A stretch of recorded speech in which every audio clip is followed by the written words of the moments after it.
I'd like you to meet my friend Sam. He's a little preoccupied right now because he's working on a problem. He's got to come up with the right answer in a few seconds. As you can see, there's not much to him, except he does have a head on him. As a matter of fact, that's all he's got. But that's what we're concerned with in this film. What goes on inside Sam's head and yours when it comes to making decisions.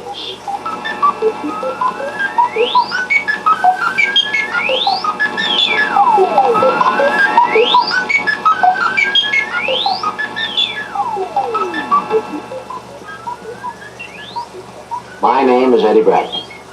You know, Sam and I and all of us have one thing in common. Sam makes his decisions based on information fed or programmed into him electronically. We make ours on the basis of information we have accumulated. But there's one important difference. Sam has no mind of his own. He can't think. While you and I have experience and judgment to help us in making our decisions. And they come into play every day of our lives. For instance, you might have noticed that I'm not wearing a tie. No, I didn't forget to put one on this morning. Frankly, I couldn't decide which tie to pick out. Well, let's see if I can make up my mind now. Ah! Here's one of my favorite. Kind of light and gay and... No, I'm going to have a spaghetti lunch at Luigi's this afternoon. I always get these light ties spotted with tomato sauce. How about a green one? Helen likes green. She's my secretary. She used to be a model.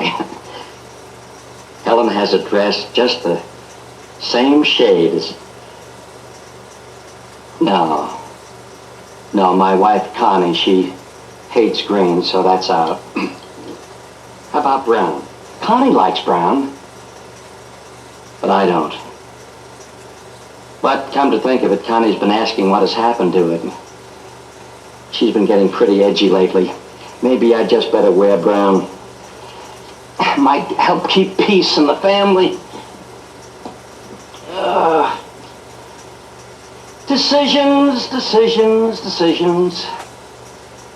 Some are important and have to be made immediately. And some require a lot of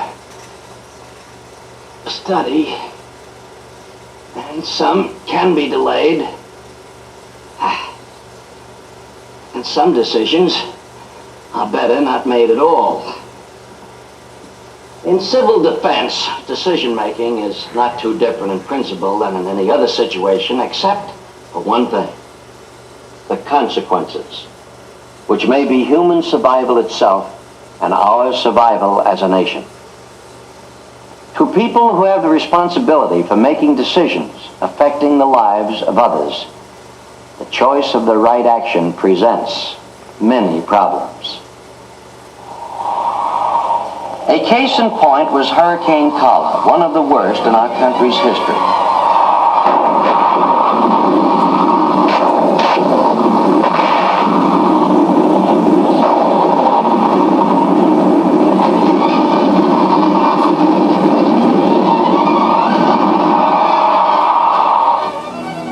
Both before the hurricane struck and afterwards, decisions had to be made on a variety of subjects. The magnitude and cause of the storm had to be predicted, and appropriate measures taken.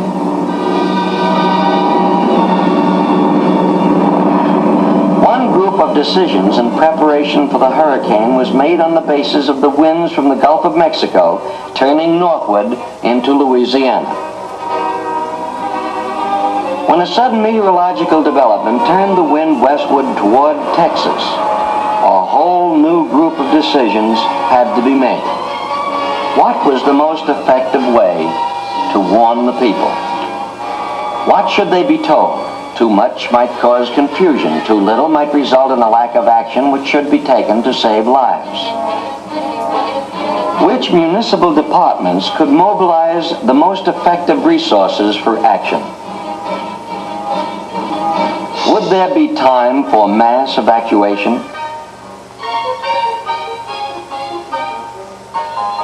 Should people be directed to take shelters? If so, where? What distance from the threatened coastal areas would be considered safe shelter?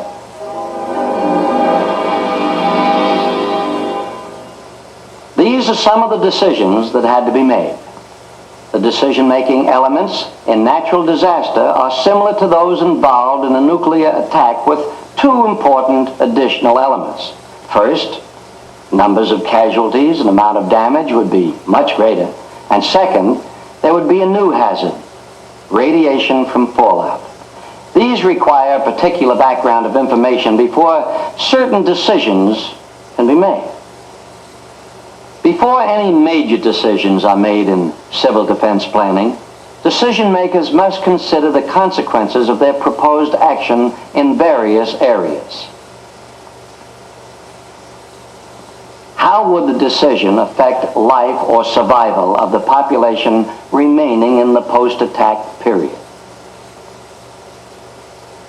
What material resources will be left to survivors as the result of the decision? How would the decision affect the stability of the government?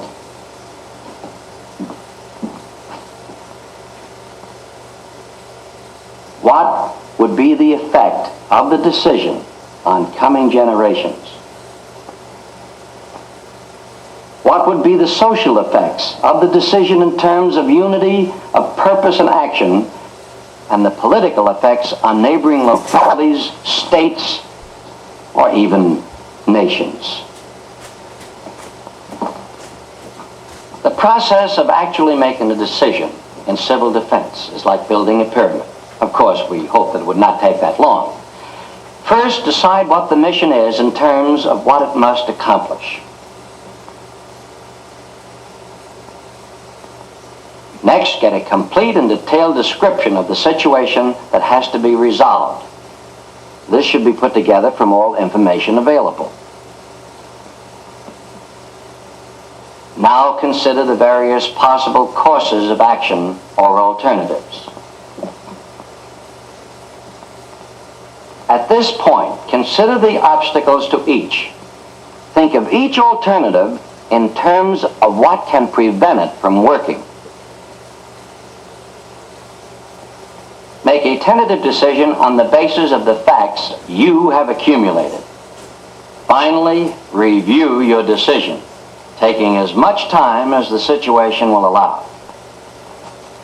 If it seems the right decision under all the circumstances, go ahead and make it, and be prepared to stand by what you have decided.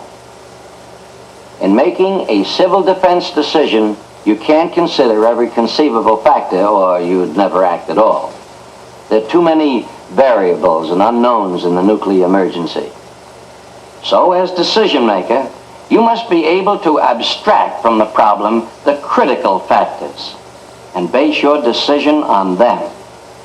There are two major situations in which you, as civilian defense personnel, may have to make critical decisions. In the pre-attack period, when you will have time for evaluations, staff studies, and other types of estimates, and after the attack, when you will probably not have time to do anything but make immediate decisions. Let's see some specific examples of what is involved in each of these cases. The Civil Defense Director in the pre-attack period will have initiated emergency programs with officials of the various local government agencies.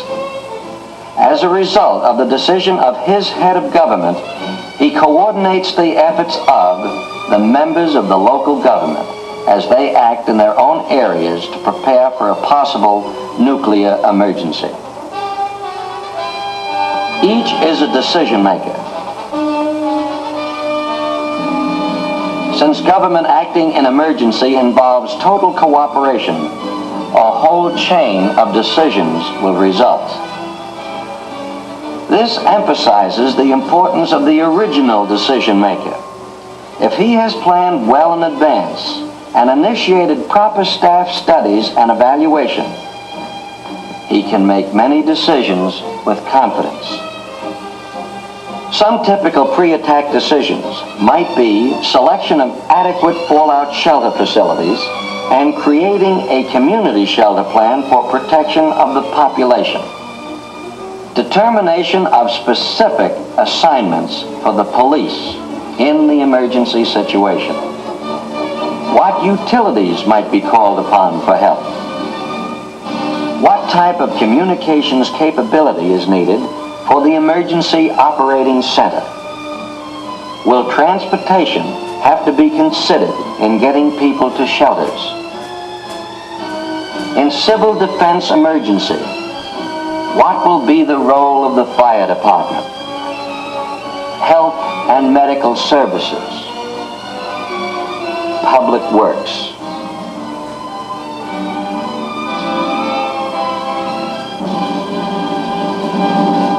With basic decisions like these made in the pre-attack period, critical decisions after the attack will be made with more hope of success. In every civil defense decision-making situation, alternative courses of action must be balanced against each other. In the end, the alternative you decide on will be based on your own judgment and answer mainly to the question, how effective will this choice be in getting the job done? We've seen how some of these elements are involved in the pre-attack situation.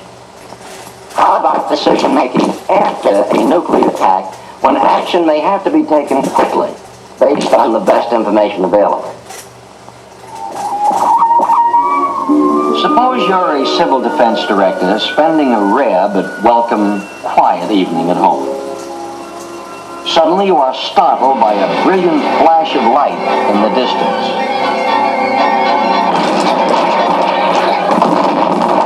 That sound, an explosion of some kind. It came about 2 minutes after the flash of light. But was it a nuclear detonation?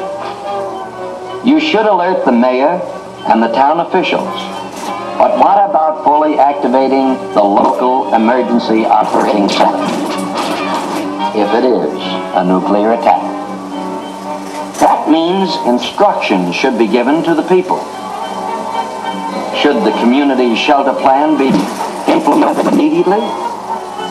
Should the military be called upon for help the first time? What aid must be sent to the stricken areas? Or perhaps it would be better to delay some decisions until you have more information. The nuclear attack has been confirmed. You are in the town's emergency operating center. There are many problems, but little time to draw conclusions. Emergency personnel provide you with vital operational intelligence on damage estimation on the fallout situation. On the basis of this type of data, decisions that could mean life or death may have to be made quickly. For example, this location indicates the average radiation dose rate across the city is about 30 Roentgens per hour. These are the public shelters currently occupied. There is some overcrowding in certain shelters. Others can take more people. A less contaminated area lies north of the city. It would take 2 hours for motor transportation to reach it. A quick estimate of the transportation capability assures you that enough vehicles are available to take the overflow from some shelters to the less contaminated area. But each person would then be exposed to outside radiation doses for the 2 hours transportation time. On the other hand, transfer between the city area shelters would result in an average exposure time of 15 minutes per person. Possible radiation doses are computed. They must be kept to a minimum. Maximum doses are calculated for each alternative. Obviously, there would be less radiation exposure if the people were transferred between the city shelters. You decide on the transfer. Now, other decisions must be made. How to get the overflow from the crowded shelters to the ones that can take more occupants with minimum exposure to radiation. Should you make the transfer to the nearest shelter that has available space? Perhaps the direct route is not the safest because of the fallout pattern through the city. What is the mission?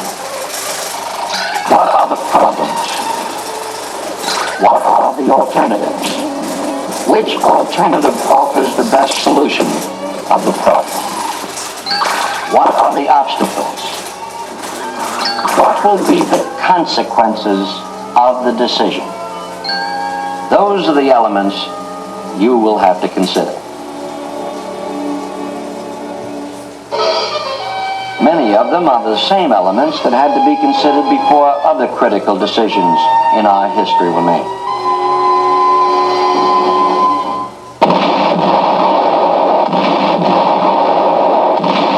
Decision makers in times of crisis must have the moral courage to stand by the consequences of their choice.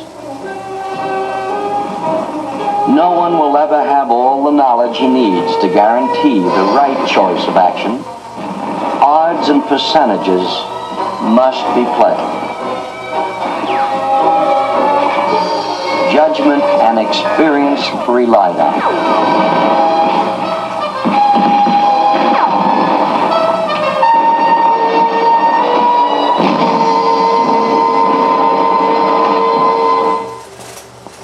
As operational personnel in civil defense, you too may someday have to make decisions critical to life and country. To do this well, you must understand the elements involved in civil defense decision-making and be morally prepared to follow through on your decision.